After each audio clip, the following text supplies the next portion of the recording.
दोस्तों, पिछले कुछ साल में कोरोना महामारी ने दुनिया भर में जीवन को बदल दिया। कोरोना के बाद दुनिया भर में टीकाकरण किया गया, लेकिन इस टीकाकरण की वजह से एक विशेष तरह के टीके से दुनिया के कई बच्चे महरूम रह गए, जिसकी वजह से बच्चों में एक खास बीमारी अब पैर पसार रही है। इस बीमारी का नाम है खसरा और सब एक्यूट स्क्लेरोसिंग पेनिसेफलाइटिस यानी SSPE। अब इस रिपोर्ट में सबसे पहले ये जानना और समझना बेहद जरूरी है कि आखिर ये SSPE है क्या, ये कितनी खतरनाक है, खासतौर पर बच्चों के लिए, और इसके लक्षण क्या क्या हैं, इससे हम बचाव करने के लिए क्या क्या कदम उठा सकते हैं। इन तमाम सवालों के जवाब साथियों मैं आपको इस रिपोर्ट में दूंगा, इसे आप ध्यान से समझें। असल में SSPE यानी सब एक्यूट स्क्लेरोसिंग पेनिसेफलाइटिस एक दिमागी बीमारी है जो मुख्य रूप से उन बच्चों और युवा वयस्कों को प्रभावित करती है जिन्हें बचपन में खसरा हुआ था। वर्ल्ड हेल्थ ऑर्गेनाइजेशन यानी WHO की एक रिपोर्ट के मुताबिक साल 2021 में दुनिया भर में लगभग 90 लाख खसरे के संक्रमण के मामले सामने आए और इस दौरान 1,28,000 मौतें भी हुई। अगर हम एक्सपर्ट्स की माने तो कोरोना महामारी की वजह से साल 2020 से 22 के बीच बच्चों को खसरा का टीका टलने की वजह से ये बीमारियां ज्यादा फैली हैं। WHO की एक रिपोर्ट के मुताबिक साल 2021 में दुनिया भर में लगभग 4 करोड़ बच्चे खसरे के टीके की खुराक ले ही नहीं पाए। इस दौरान तकरीबन 2 करोड़ 50 लाख बच्चों ने अपनी पहली खुराक और 1 करोड़ 47 लाख बच्चों ने अपनी दूसरी खुराक मिस कर दी।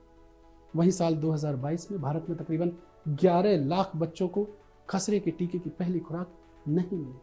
इसका परिणाम ये हुआ कि भारत समेत दुनिया के कई देशों में खसरा और SSPE का खतरा बढ़ गया।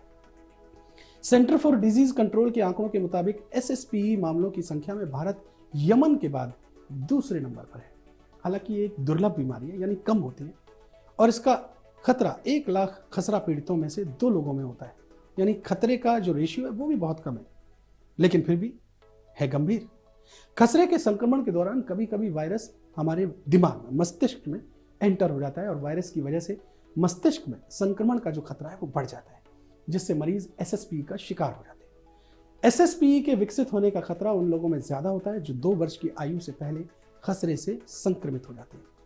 SSPE के लक्षणों को 4 अलग अलग स्टेजेस में क्वालिफाई किया गया है। हर स्टेज के बाद बीमारी के लक्षण गंभीर होते चले जाते हैं। फर्स्ट स्टेज के लक्षणों में मरीज का मूड बदलना या अवसाद जैसी समस्याएं हो सकती हैं। इसके अलावा बुखार और सिर दर्द भी हो सकता है। सेकेंड स्टेज में मांसपेशियों में ऐंठन, नजर कमजोर हो जाना, सोचने की क्षमता का कम होना और दौरे पड़ने जैसे जो लक्षण हैं वो शामिल है। SSPE के थर्ड स्टेज के मरीजों को कुलबुलाहट के साथ ही मांसपेशियों में कठोरता जैसी समस्याएं महसूस होती हैं। अगर इन्हें नियंत्रित नहीं किया जाए तो कई बार मरीज की मौत की वजह भी बन जाते हैं। वहीं इसके फोर्थ स्टेज में मस्तिष्क के आसपास का वो भाग जो सांस, हृदय गति और BP को कंट्रोल करता है, उसे नुकसान पहुंच सकता है। ऐसा होने पर कोमा या फिर व्यक्ति की मौत भी हो सकती है। SSPE का अभी तक कोई इलाज मौजूद नहीं है। हालांकि इस बीमारी के लक्षणों को कंट्रोल किया जा सकता है। फिलहाल इस बीमारी के विकसित होने की गति को धीमा करने के लिए कुछ एंटीवायरल और दवाओं का इस्तेमाल किया जा रहा है जो इम्यून सिस्टम को मजबूत करने का काम करती है। तो दोस्तों, हमने SSPE से जुड़े तमाम सारे पहलू इस रिपोर्ट में आपको समझाने और बताने की कोशिश की। उम्मीद करते हैं ये जानकारी आपको काम आएगी। अगर इस वीडियो को लेकर के कुछ कहना चाहते हैं तो कमेंट कीजिए, इस वीडियो को शेयर कीजिए और हमारे चैनल को सब्सक्राइब जरूर कीजिए। बहुत बहुत शुक्रिया।